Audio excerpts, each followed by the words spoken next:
Wewe si mwanadamu, wewe sio kiumbe, wewe si mtu. Njia zako hazichunguziki, haupimwi kwenye mizani, haupimwi kwa dira. Wewe ni Mungu wa wote wenye mwili.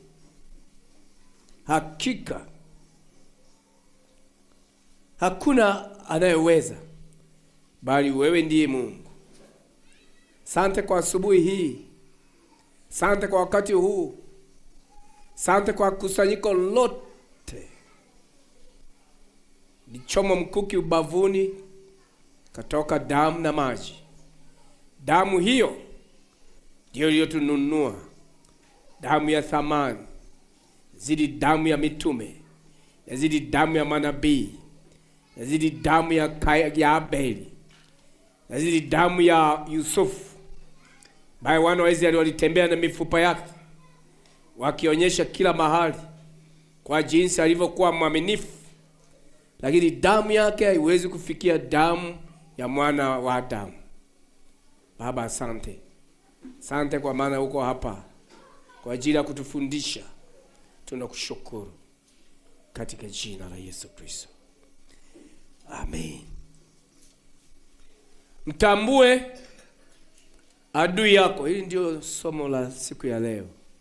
Andiko hili limenishangaza sana. Hili la Ayubu sura ya 2. Anasema ilikuwa siku ile watoto wa Ayubu walihudhuria mbele za Bwana. Shetani naye akaenda kati yao. Kumbe shetani ana uwezo wa kuingia kanisani.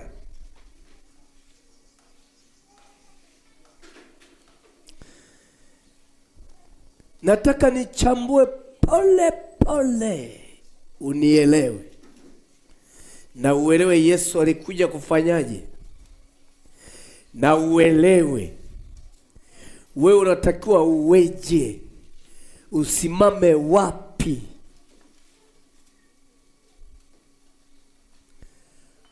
Wana wa Ayubu wakaingia mbele za Bwana. Shetani naye akaenda kati yao.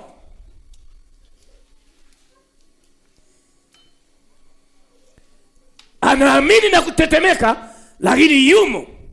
Wao wapo na yeye yumo. Pengine hawakufanikiwa wana wa Ayubu kumwona shetani, lakini yeye shetani ni roho, Mungu naye ni roho. Akamwona shetani ndani ya kanisa, akaanza kumuuliza maswali.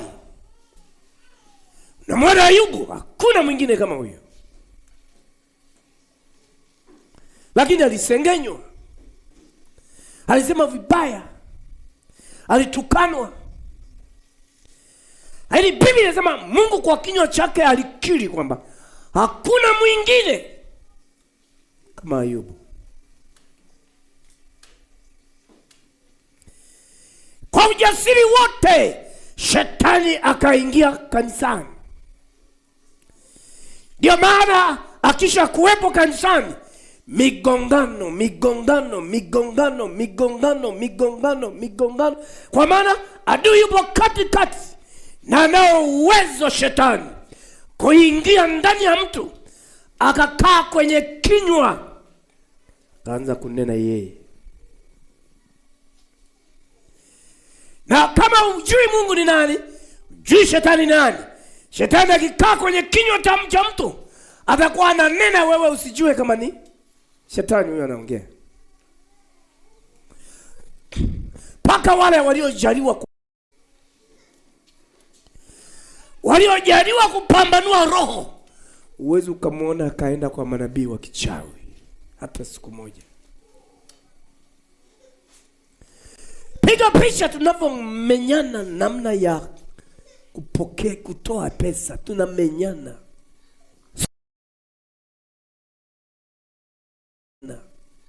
Somo hili ni la tofauti kabisa. kwamba shetani anao uwezo wa kuingia kanisani.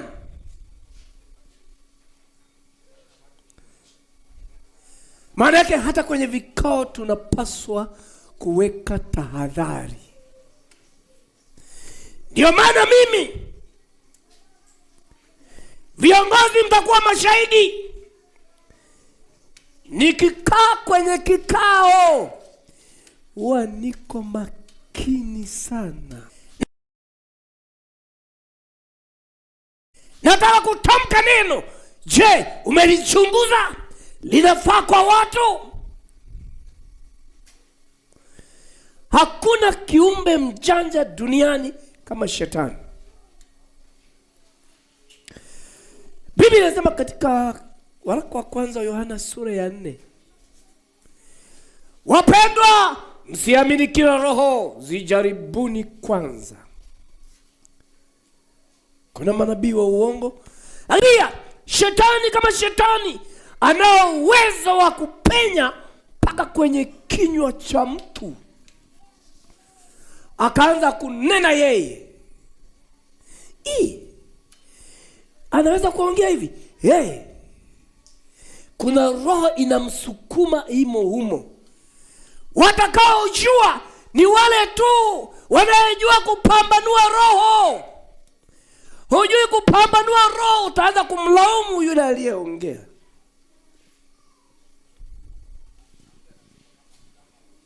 Niliwahi kushuhudia vita vyangu, nikaeleza hivi.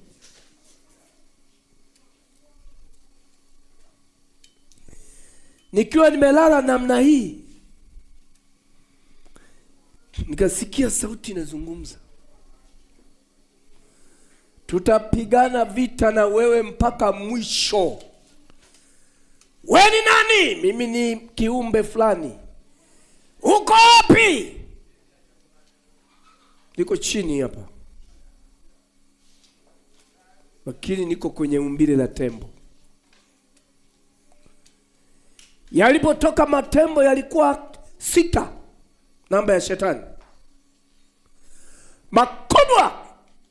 Nilianza kulia, Mungu, nilie kadogo namna hii, viumbe hawa nitaweza kuwashinda kweli?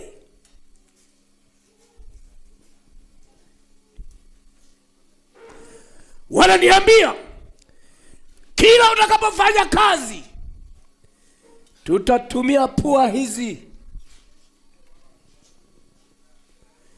tutapuliza. Watu wataanza kuvunjika moyo na kukata tamaa. Nikaamka, nikaanza kulia.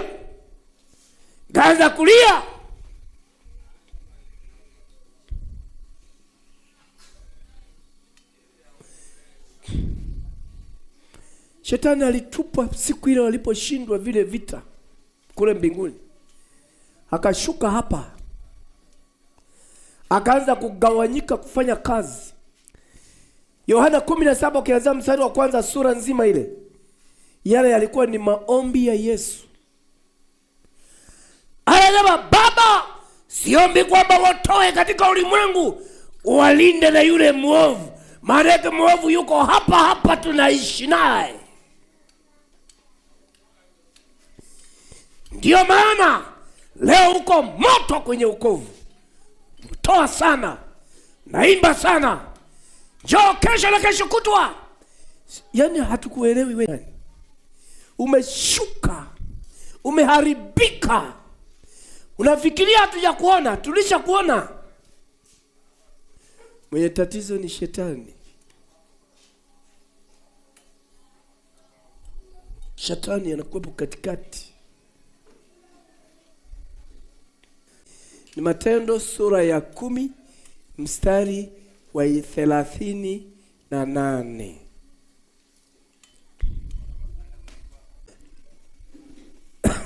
Kwa kazi moja tu, ili azivunje kazi za Ibilisi. Hakuwa na kazi nyingine. Kwa nini azivunje kazi za Ibilisi? Shetani kazi yake ni kuonea watu.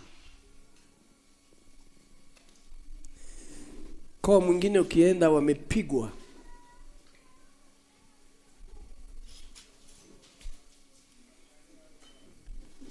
Ni walevi tu kwenye ukoo wao. Walevi ni wengi.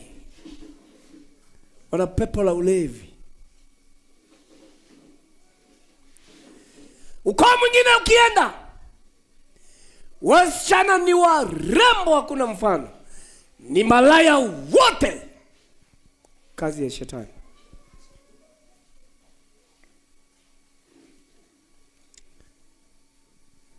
Sehemu zingine ukienda, shetani amewapiga upofu.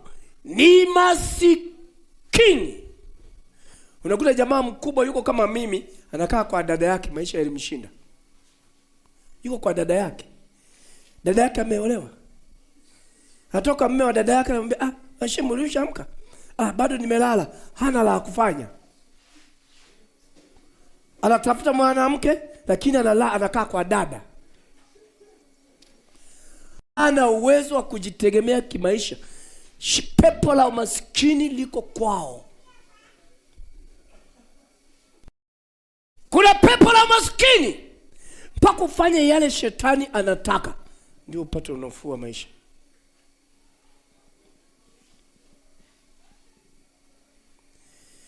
Niligundua mapema, nikachomoka. Tulichomoka watatu, wenzangu walisharudi, mmoja mganga wa kienyeji, mwingine mlevi, vijana wenzangu.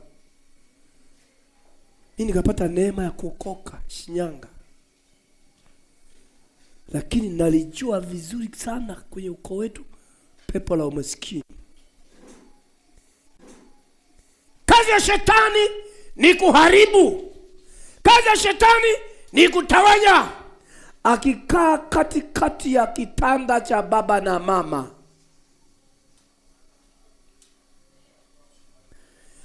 baba atasema, shetani gani aliniambia ni moyo huyu shetani wa pili? Ngoja nikwambie, kipindi hiki chata, nilikuwa nazungumza na wale wanaohusika na mahakama. Nikamwambia, mnaendeleaje hapa? Kazi yetu sisi, baada ya kujitambulisha, kazi yetu sisi ni kuwaombea. Akasema kinachoumiza sisi 2024 ndoa zilizovunjika ni nyingi kuliko tangu uhuru. Hakuna ndoa zilizovunjika nyingi kama hii. 24. Shetani yuko kazini. Anapigana kufa na kupona.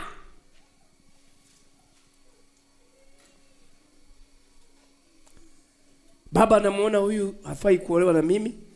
Mama anamuona huyu hana akili ya kuniongoza mimi. Shaona kabisa. Jamaa mmoja anaeleza, anaongea wadada wawili, mchungaji uzuri anawajua. Tunakaa nao. Mwingine anatokea Bukoba, mwingine anatokea Shinyanga.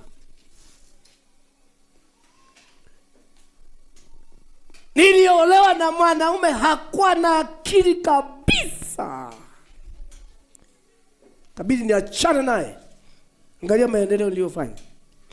Nimejenga nyumba hapa nzuri kabisa. Nimevuta umeme.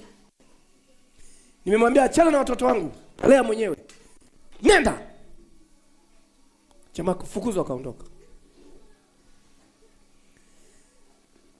Mwanamume gani wewe, una akili?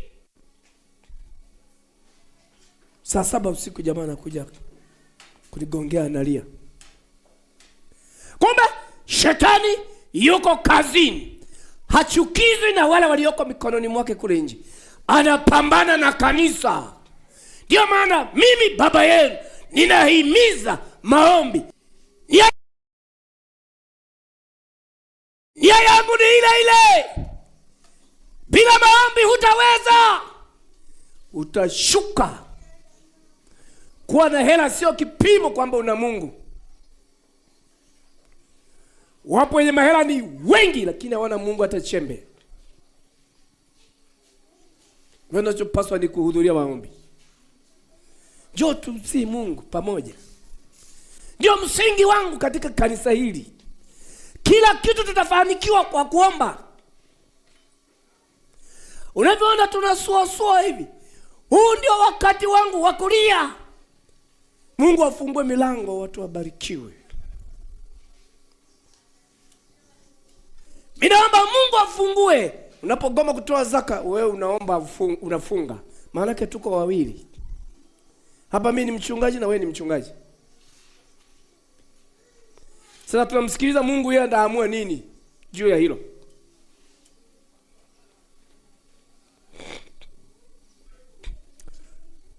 Kuna jini mmoja, jini la kiume, linaitwa Subiani.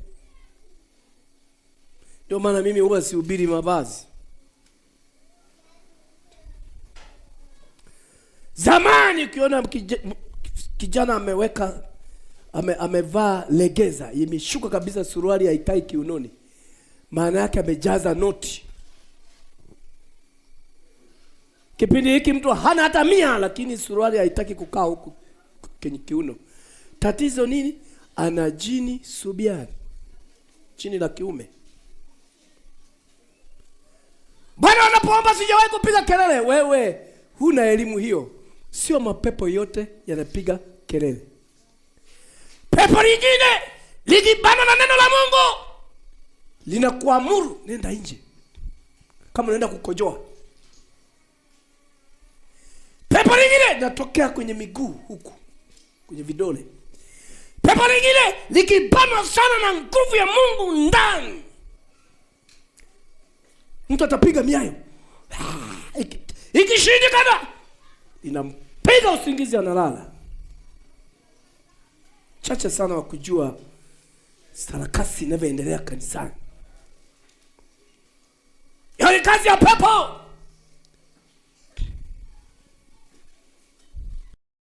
Piga picha ulivyoanza, ulikuwa moto.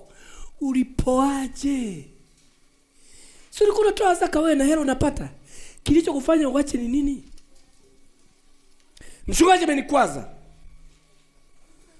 Anakuzuia kutoa zaka kwa Mungu wako, au umemwamini mchungaji badala ya Mungu?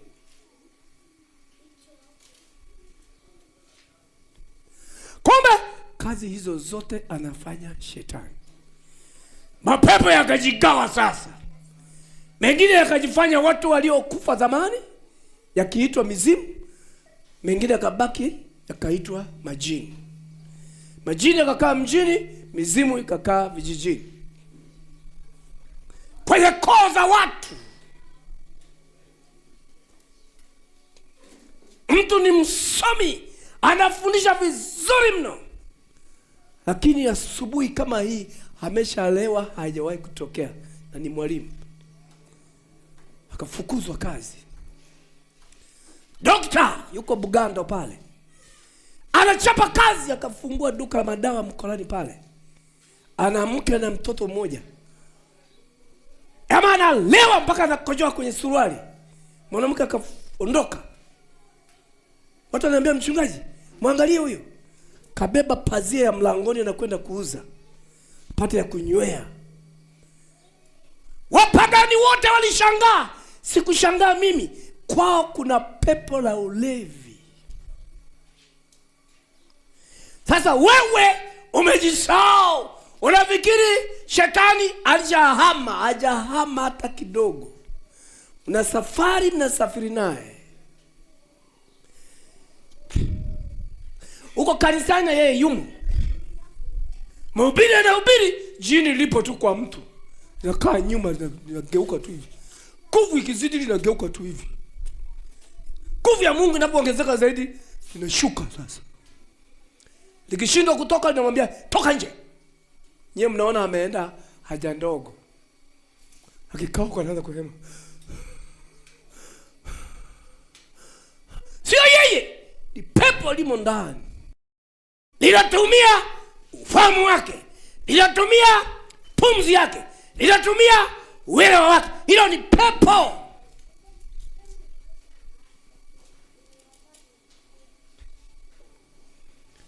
Tambua adui yako. Jini Maimuna ni jini la kike. hivi vitu huwezi kudownload kwenye simu. Mnapokimbilia kwenye simu eti utaelewa haya mambo hayafanyiki kielimu ya dunia. Haya yapo rohoni. Utaanza kutabika sasa, wanafanikiwaje kuyajua? Wanafanikiwaje? Lazima usimame na Mungu wa kweli. Jini huyo kazi yake kubwa ni mbunifu. Eti mimi haya mnayoona haya mishono yangu hii nimedownload kwenye simu.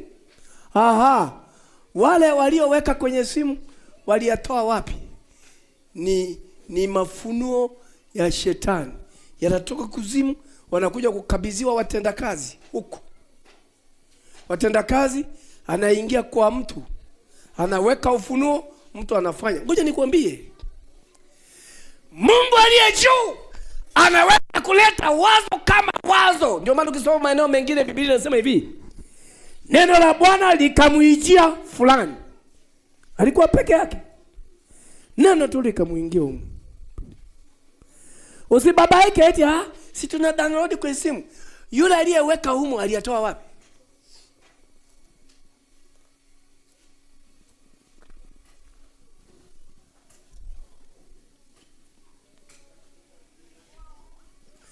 Piga picha, aliyatoa wapi yeye?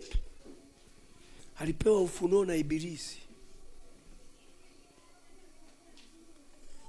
Ibilisi anaingia ndani. Ukisoma Kutoka 35 mstari wa 35 anasema akawaingizia neno la ujuzi ndani. Wakawa wabunifu wa kushona, wa kufuma na kusuka na kutengeneza mambo mengi. Kuna jini moja anaitwa jinamizi, fupi tu size hii. Huwezi kukesha kwenye maombi. Hata siku hii wewe utakuwa ni mtu wa kulala na kuomba muda wa kulala na kuamka umeomba. Ulikuwa moto, jibu ndio. Umepoa kwa sababu ya nini? Haukuwa hivi eti. Ibilisi ananyonya nguvu kidogo. Hana haja ya damu yako, hana haja ya uhai wako, ana haja ya kunyonya ile nguvu ulio nayo. Anakuzuia kusoma Biblia, anakuzuia kuhudhuria ibada, ili ushuke, ili upoe, ili uwe mtu wa kawaida. Bwana Yesu apewe sifa. Shetani yuko kazini. Bwana alishuka ili azivunje kazi za shetani. Lengo ni hilo. Lakini azivunje kazi za shetani kwa nani? Kwa nani? Mimi nilijengwa kwenye msingi wa maombi, ndugu zangu. Nikamwambia Mungu, popote pale utakaponipeleka sitaacha maombi. Nimeomba maporini, nimeomba kwenye mito, nimeomba kwenye mapango. Ijumaa niliwaambia hapa, tunaomba kwenye raha hivi maombi haya. Ndio maana unasinzia. Ukiingia yale mapango tuliyokuwa tunaombea, hutalala hata siku moja. Mchungaji mmoja kaenda kwenye pango lile pale. Ile anaanza kuingia akamwambia, baba mchungaji, samahani tutoke sisi na watoto wetu. Tulikuwa humu, tusubirie tutoke. Tunaona unatumulika na mwanga. Yeye hakuwa na mwanga wote. Unaona ile nguvu ya Mungu ndani. Sasa hapa tuko kwenye raha. Taa zimewaka kila kona. Pazia zipo zimezuia baridi. Lakini bado nikitangaza hamtaki. Nategemea nitafanya zaidi ya hapo. Sina namna. Nikikukwaza maana yake na Jumapili ukaacha kuja nitamhubiri nani? Yaangalieni nyinyi wenyewe haya mambo. Mmeshafikia kipindi cha kukua. Kwenye kukua kuna aina mbili. Unaweza kukua ukawa mzuri, unaweza kukua ukaharibika. Nilimwona binti mmoja pale Mkolani. Nilimwaga machozi. Binti alianza kusoma la kwanza, alipofika form 4. Nina siku nyingi simuoni. Nilipokuja kumwangalia nililia. Ziwa moja unaweza kujaza beseni paka hapa. Anatembea. Sio kwamba aliamua, yamekuwa yenyewe. Ndio hiyo, unaweza kuamua kukua ukawa mzuri zaidi. Unaweza kuamua kukua, watu wafikiri umekua ukawa mzuri, kumbe umeharibika.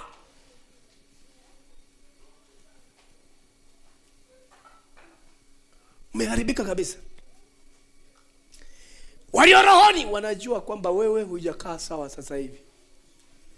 Watu wa Mungu hawawi hivyo. Watu wa Mungu ni wanana. Watu wa Mungu wanyenyekevu. Watu wa Mungu wanapima ya kuongea. Watu wa Mungu hawatoi kila kitu. Linachunguzwa likiwa ndani hili neno kabla hajalitoa. Ngoja niwaambie wa mama wote mlioolewa, kipimo chako cha kwanza cha kumpenda Mungu na kumtumikia ni kwa mmeo. Ukifeli hapo, hairisha safari ya kwenda mbinguni. Kama uamini, endelea. Jibu liko mbele kidogo tu. Endelea tu, utaliona jibu mbele. Mama, usinyanyue kipesi ndani. Bwana atakuacha, utabaki na mchungaji. Bwana atakuwa hana habari na wewe. Kuna faida gani?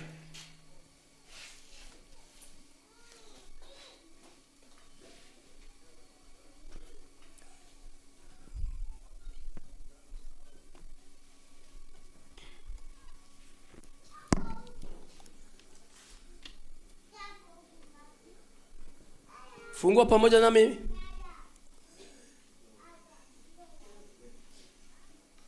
Marko 5 mstari wa kwanza. Na maandiko mengi wewe unayoandika, andika Marko 5:7. Utaandika Luka 8:24 mpaka 40. Mathayo 12:43. Petro wa pili sura ya 2:20. Soma. Wakafika ng'ambo ya bahari mpaka nchi ya Wagerasi. Ni Marko 5 mstari wa kwanza jamani. Na alipokwisha kushuka chomboni, mara alikutana na mtu ambaye ametoka makaburini, mwenye pepo mchafu. Makao yake yalikuwa pale makaburini, wala hakuna mtu yeyote aliyeweza kumfunga tena hata kwa mnyororo, kwa sababu alikuwa amefungwa mara nyingi kwa pingu na minyororo. Akaikata ile minyororo na kuzivunja zile pingu, wala hakuna mtu aliyekuwa na nguvu za kumshinda.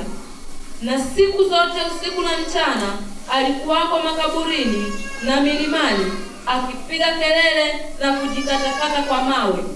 Na alipomwona Yesu kwa mbali, alipiga mbio akamsujudia. Akapiga kelele kwa sauti kuu akasema, nina nini nawe, Yesu mwana wa Mungu aliye juu? Na kuapisha kwa Mungu, usinitese, kwa sababu amemwambia, ewe pepo mchafu, mtoke mtu huyu. Akamuuliza, jina lako? Kuapisha kwa Mungu, usinitese, kwa sababu amemwambia, ewe pepo mchafu, mtoke mtu huyu. Akamuuliza, jina lako nani? Akamjibu, jina langu ni Legion, kwa kuwa tu wengi. Bwana Yesu apewe sifa. Unaweza kuona andiko hili ukafikiria ni andiko la nje. Amefungwa minyororo, amefungwa pingu, anakaa kukata ile minyororo na kuvunja pingu zote.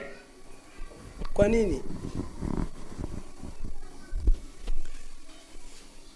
Alikuwa na mapepo 2400. Nguvu ile ni kubwa. Peleka ushauri wa kila aina, hautapata jibu. Omba utakavyoomba mpaka afunguliwe. Asipofunguliwa atabaki kwenye hali hiyo hiyo. Mapepo yapo yamezagazagaa tu mitaani, yapo ya makaburini, yapo ya milimani, yapo ya kwenye miti. Sasa tunapofundisha tunashauri hivi.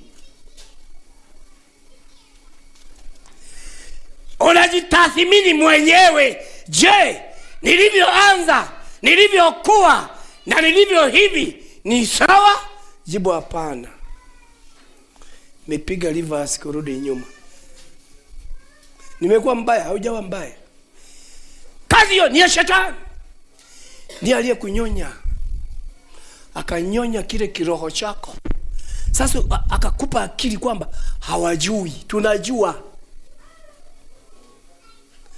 Mahali pengine nikawaambia, Biblia inaposema hasira mwanadamu haitendi mapenzi ya Mungu, umkute mtu aliyekasirika, amechukia kabisa, na hujamchukiza wewe, mwambie ndugu yangu wewe, sema Yesu ni Bwana.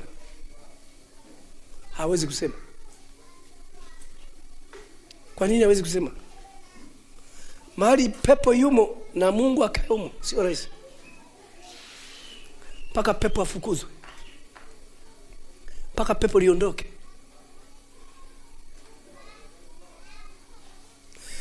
Na hakuna pepo mwenye hasira kali kama hii. Mbaya kuliko wote ni mchungaji.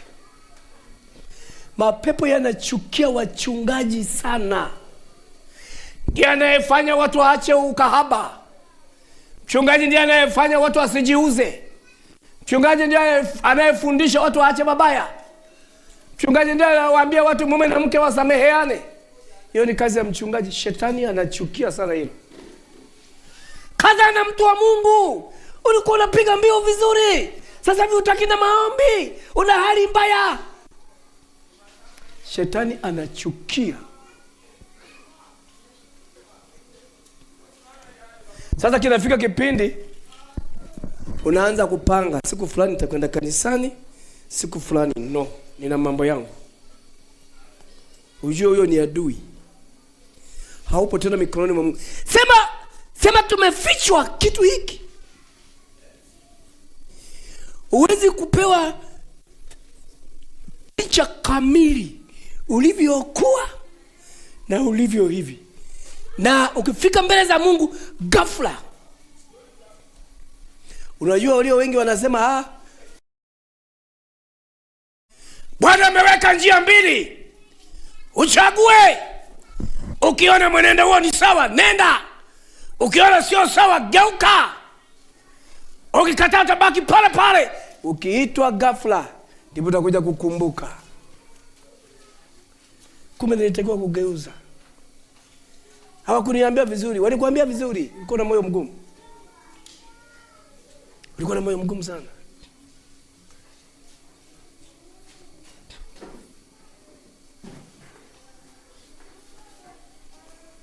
Bwana Yesu apewe sifa. Mapepo yana nguvu kwa mtu ambaye hasimami na Mungu. Anabaki na siasa.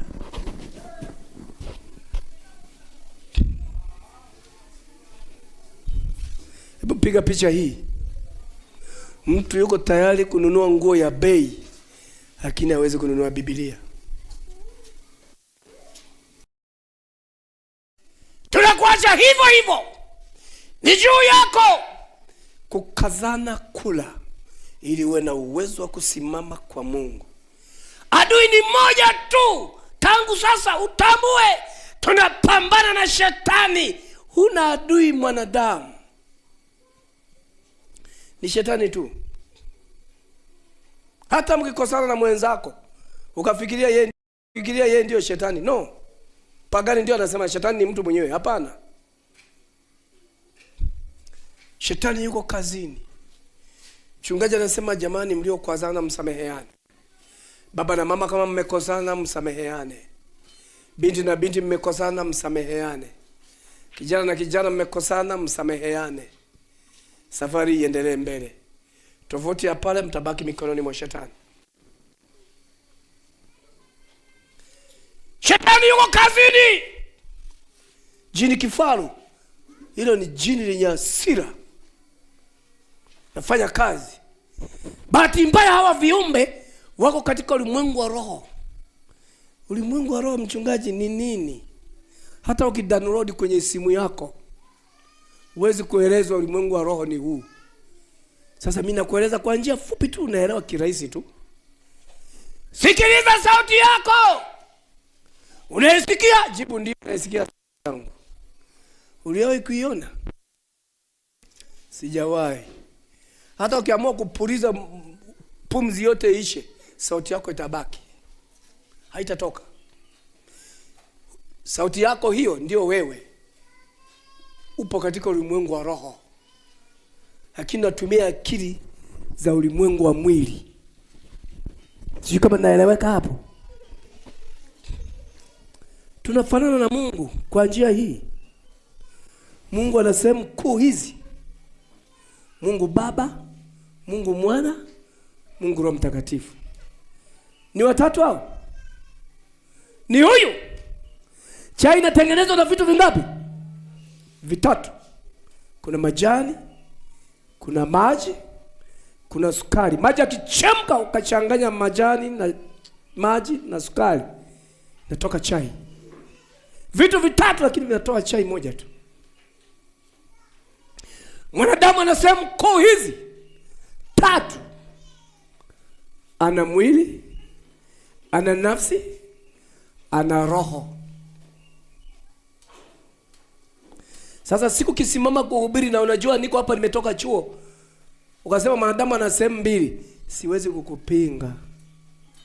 Hujawa tu muelewa. Tunafanana na Mungu kwa njia hiyo. Mungu Baba, Mwana, Roho Mtakatifu, lakini ni mmoja. Una roho, una mwili, una nafsi. Kwani mko watatu? Ni mmoja tu. Ndio eneo hilo la kufanana na Mungu, sio sura hii. Biblia inasema uwezo ukamwona Mungu ukaishi hata siku moja, utapoteza maisha. Tunafanana kwa njia hiyo, kwamba yeye Mungu Baba, Mwana na Roho Mtakatifu. Sasa hapa nimekupeleka chuoni. Wewe una roho, una mwili, una nafsi. Sasa siku moja itatokea nitakupambanulia sasa. Nafsi ni nini? Roho ni nini? Mwili ni nini? Na hapa ndipo palipoleta madhehebu mengi. Wengine wanabatiza kwa jina la Yesu tu basi. Na mashindano yamekuwa mengi sababu ya shetani. Mapepo yote yaliyotupwa chini hapa yako hapa hapa. Unaweza mkaingia humu yakikuta nguvu ya Mungu iko kubwa, hayaingii. Unaweza kutoka mmegombana na mke wako nyumbani, mkiingia hapa ni watakatifu. Mapepo yanawasubiri kule. Mkisha toka tu ukafika kwenye mti ulipoliacha linakuvaa. Leo huyu mwanamke atanikoma. Unatembea tembea mama na wewe linakuvaa. Leo mwanaume huyu atanielewa. Hiyo ni kazi ya shetani. Ana uwezo wa kuingia kanisani. Ndio maana makanisa huwa yanavurugika. Ndio maana nawaambiaga wenzangu kwenye kikao, jamani, kama muogope Mungu sababu huwa hamumuoni, muogopeni hata mchungaji samewekwa mbele yenu. si ndio msimamizi wa yote Basi mwogopeni hata huyo.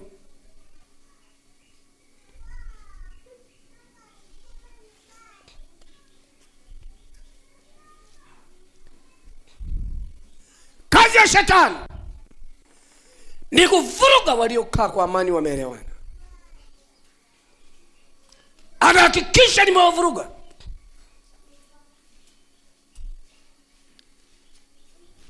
Baba mmoja ananiambia, mchungaji wangu mbaya sana. Alikosea nini?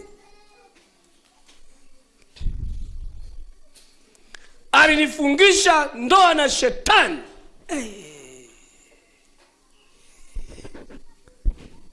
Shetani anakaa katika ulimwengu wa roho. Ilikuwaje ukafunga naye ndoa? Unafikiri mchungaji yule mwanamke ni mwanamke yule? Yule ni shetani moja kwa moja. Nikajua mchungaji mwenzangu kule wanakosali hawa watu, mtu wa hivi iko kazi. Chunguza.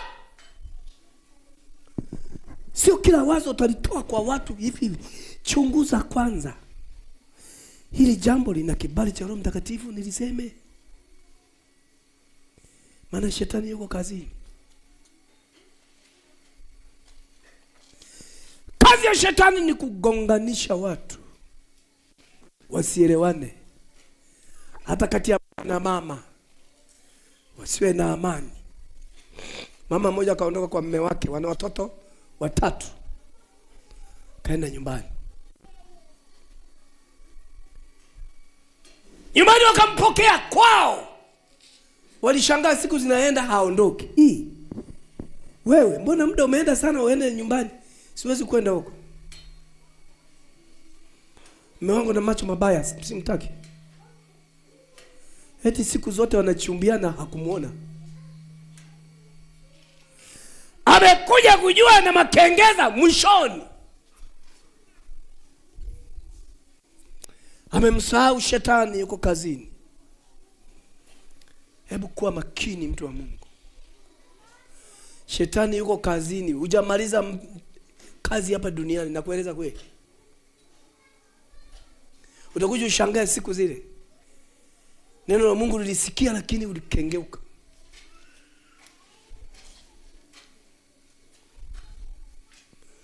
Mapepo yote yaliyofukuzwa mbinguni yako hapa. Ndio maana siku zingine umesimama, siku zingine hauna msimamo wa kimungu. Siku zingine uko sawa, siku zingine umefeli. Ndio kazi ya shetani. Bwana Yesu apewe sifa. Amen. Jina la Bwana libarikiwe. Amen.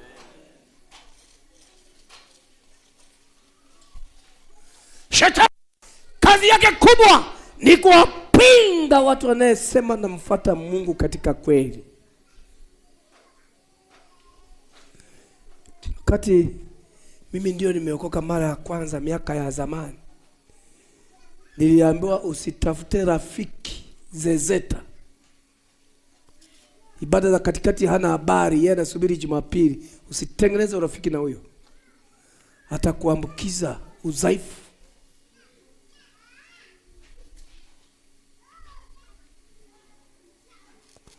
Tukaambiwa ukitaka kuchumbia, chumbia binti anayehudhuria mikesha kanisani.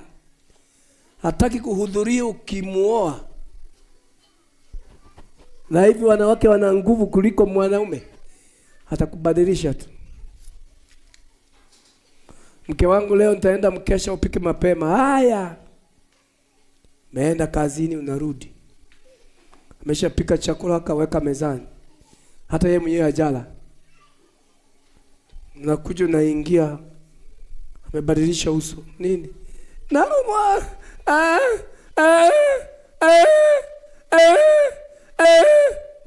Hajaugua, hataki uondoke nyumbani. Hiyo ni mbinu ya shetani. Lazima uwe makini. Lakini ikiwa wewe mwenyewe kijana mkesha utaki, utawaje mwanamke binti anayekesha? Utawaje huyo? Lazima upewe zezeta kama wewe, ili mje mshirikiane. mje mtengeneze kizazi cha shetani.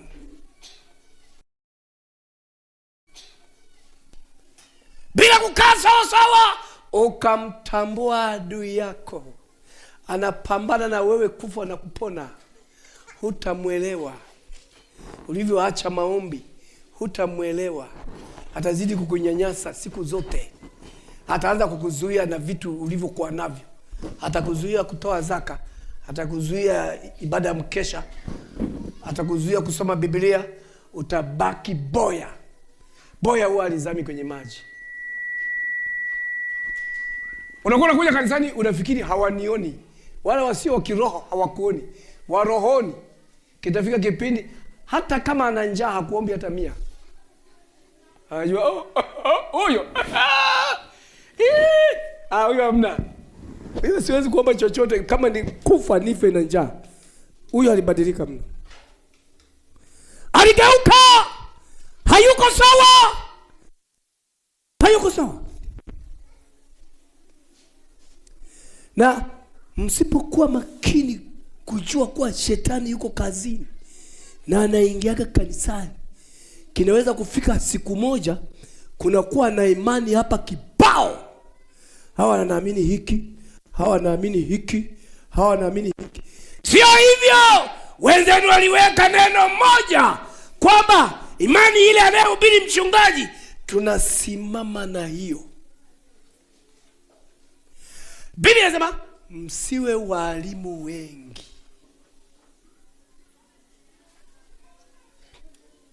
Kiwa walimu wengi, nani atafundishwa, nani ache? Kila mtu hataki mafundisho ya mwenzake, sababu na yeye ni mwalimu. Yule hataki ya mwenzake, na yeye ni mwalimu. Na yule hataki ya mwenzake, na yeye ni mwalimu. Mnatengana na kutengana. Shetani anachekelea, nimewaweza. Nimewaweza wote.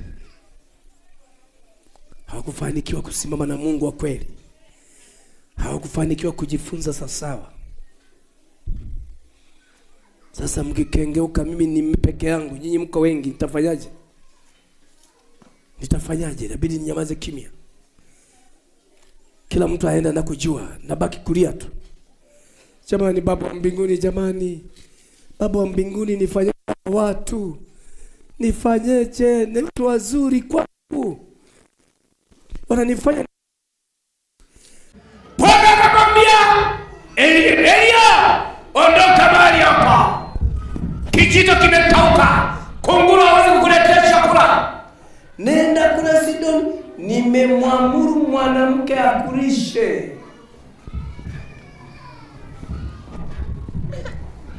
Na Mungu anaposema nimemwamuru, maana yake sio nitamshauri.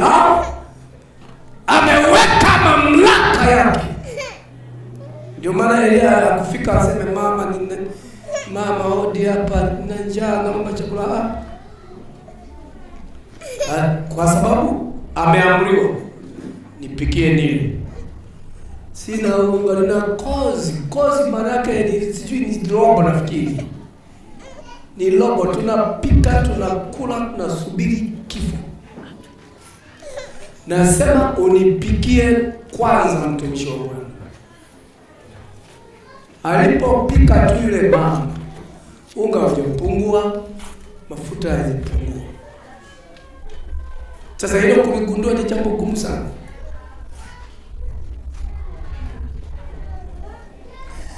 Baada watu wengi hawamtambui adui yuko kazini.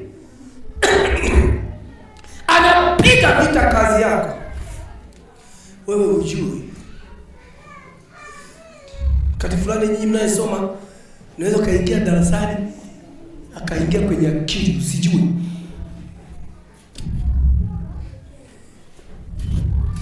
Ukashindwa hata kufanya mtihani. Mpewa 2 jumlisha 2 ukaweka 40. 2 na 2 si 4. Unaweka na sifuri inakuwa 40. Hadi 2 ni 4 tu. Wewe ukaweka 40. Ukaja ukafeli. Kumbe adui aliingia kwenye fahamu zako, wewe hukujua. Pepo anasema nitaingia kwenye kinywa cha nabii, nitoe unabii wa uongo. Sasa ni juu yao wanaosikiliza unabii. Kumbe ukitoa unabii tunaupima kwenye neno. Nabii neno na alilolitoa kwenye unabii wake. Je, kuna andiko linamsapoti? Ikionekana andiko halipo, tunafuta pale pale. Hatuangalii kuyumba wala nini. Sasa lazima ujue kuanzia leo shetani yuko kazini. Mapepo yako kila kona. Yanapambana na wewe kuhusu imani uliyoamini, ili iporomoke, ili urudi nyuma. Tajikuta na dawa za kienyeji unatumia. Wakati tuliokoka tumia dawa za kienyeji. Niliwahi kuhubiri hivi, kulikuwa na washirika wa FPCT hapa. Wakaacha kusali, nikawafuata. Ndio ananishonea hizo suti, mtaalamu sana. Kaambia, baba, sisi tulishindwa kuja kuendelea pale, yenyewe yejitia mwenye dawa. Sisi tunatengeneza dawa za kienyeji tunatumia. Nikaanza kumfundisha hapo kwenye kazi yake.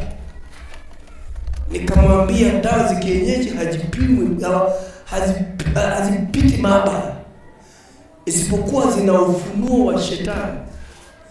Bibi amelala, hajapita shule hata ajui. Hajasoma hata darasa la kwanza wala la pili. Lakini anajua anaumwa tumbo na kunywa dawa gani. Anaweza kaleta dawa 5 na zichanganya za miti shamba. Ukanywa ukapona. Kamwamini huyo. Kumbe ufunuo ule ni mapepo. Mama mzazi aliyenizaa mimi alikuwa ni mganga wa kienyeji. Hutibu wa mama wasiozaa. Kanaitwa Sara. Mama huyo bwana ukoswananda, hiyo ni kilugha. Huwa anakuna tumbo, sio kwamba ukifika anakuna tumbo yao.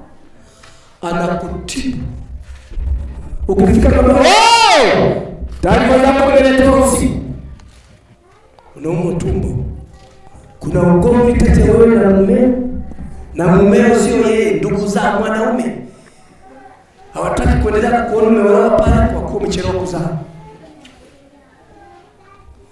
Mapepo hayo yanakwambia nenda kule kwa Sara, mama kilio. Mama alikuwa anaitwa mama kilio. Nenda kwa mama kilio. Kwa Nasoka, ulikuta jina hili mama Amani. Nenda kwa Nasoka. Mama kilio ndio anajua kufanya mtu azae. Siku moja mama anatoka.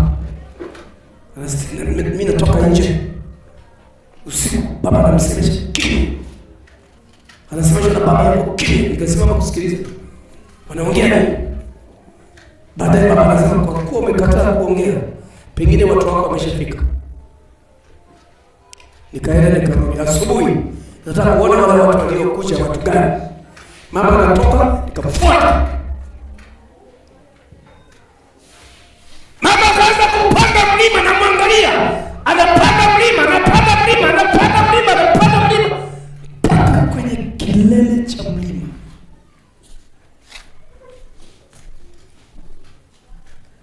Mama alirudisha mikono nyuma hivi. Mama kilio. Anachuma majani, anatafuna, anatembea kwenye kibuyu. Akamaliza, mama akaanza kuongea. Wewe mtoto wewe, umenifuata wewe. Lazima utakuwa mganga kule mbele. Nikamwambia ndio mama, anapenda sana. Kesho asubuhi mama anakuja na utatoa kondoo hizi. Tatizo lako dogo. Unaweza kuzaa. Utakunywa dawa hii. Mama anakula ugoro. Anatoa hizi dawa na ugoro. Anatembea kwenye kibuyu. Kuja kuchanganya na maji. Pewa. Mwezi mmoja tukabeba mimba. Kondoo zikaja nyumbani. Bahati mbaya, pale nyumbani kulikuwa na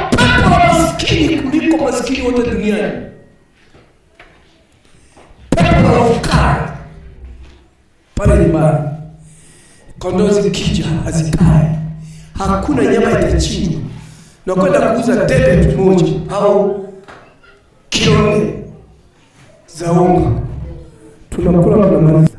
Bwana Yesu apewe sifa. Lazima useme.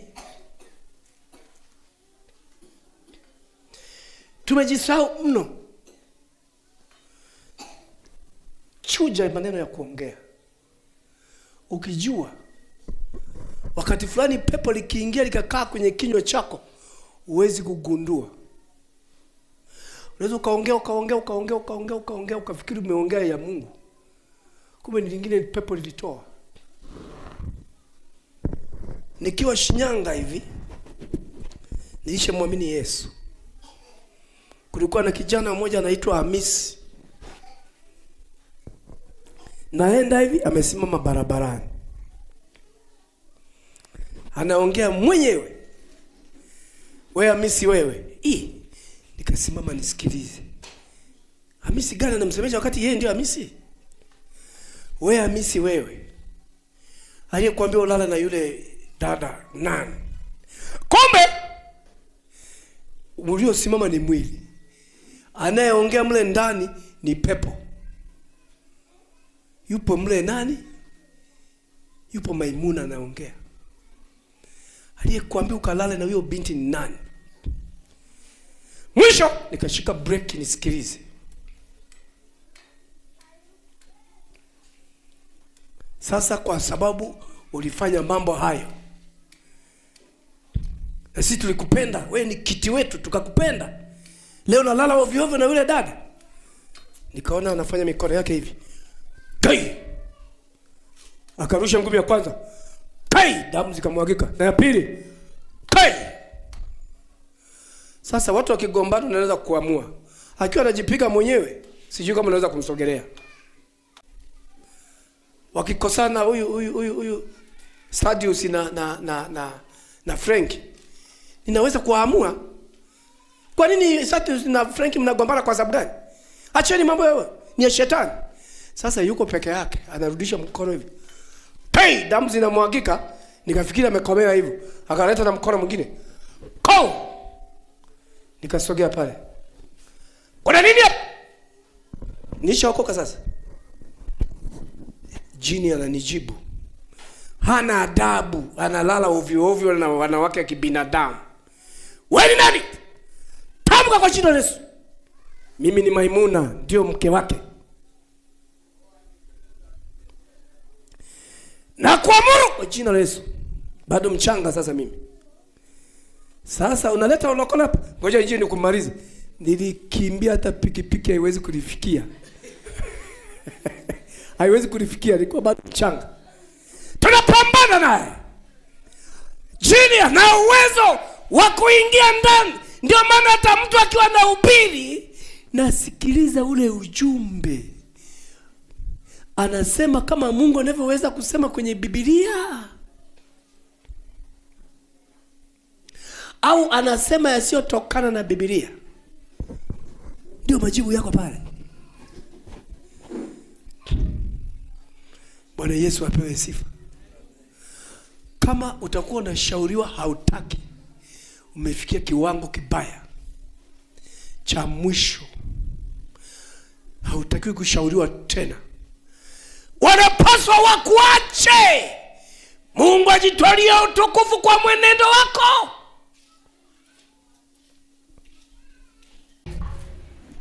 Mimi nilikuwa mwinjilisti. Roho hiyo niliingia nayo mpaka kanisani ya uinjilisti. Sasa siku moja, siku ngapi? Mama mmoja akaenda kwa mama mwingine. Mama, mnaenda, mume wako huwa anakupa mshahara wote? Mama, mna maneno. Mume wako mshahara naye toa huwa anakupa mshahara wote? Yaani wanaume basi tu bwana. Au mwanamke mwingine, hana kabisa mume wangu mke mwingine. Lakini sijui hela huwa anapeleka pia, ni baki zote. Naomba nisikilize. Hela anamalizia kwa mchungaji. Akipata anapeleka zote. Sasa Mimi bado nina hasira ya kichunga ya kiinjilisti. Taarifa zikanifikia, eti mchungaji, watu wanapopokea mishahara hela zao wapeleke kwenye familia, wanamalizia kwako. Nikasimama hapa nikatamba, nasema kuna mama huyu alisema kuna wamama waume zao wanaleta hela huko. Mimi naishi kwa shida, alafu huyo mama anasema namna hiyo. Nasema hivi, kabla ya saa 1 haijafika, uzuri mzee Kasala yuko hapa na wengine wote wako hapa, Kasala, mzee Kanisa Gedi wako hapa.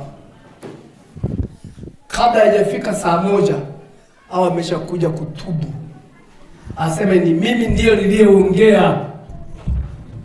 Ikizidi hapo ataanza kuharisha moja kwa moja, tumbo hakutakuwa na dawa ya kufunga tumbo. Sasa mimi sikujua jamani.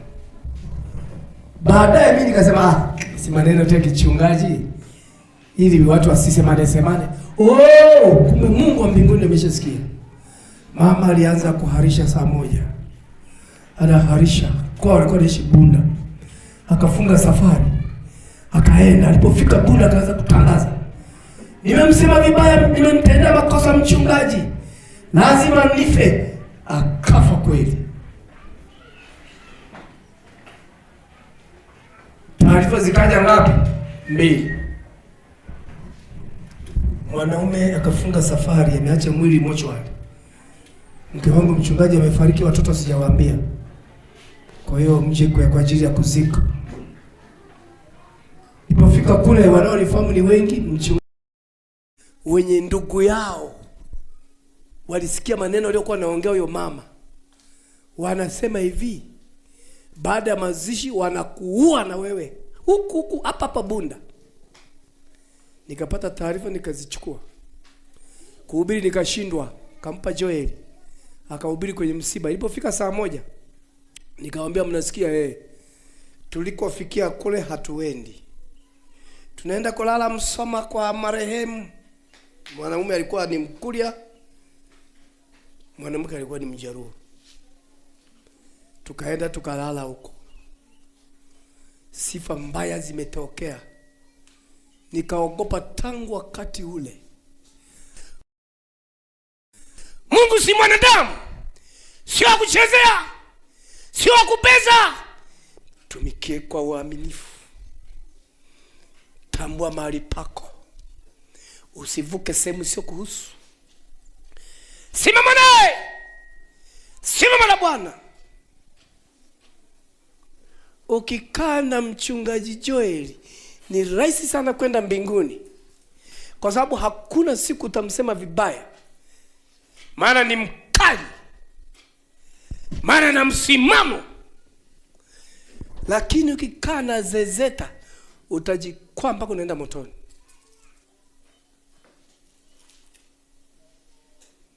Hapo mfano, usiangalie kurukaruka hivi, unataka kumalizia nyumbani. Tusimame kwa chini. Simama.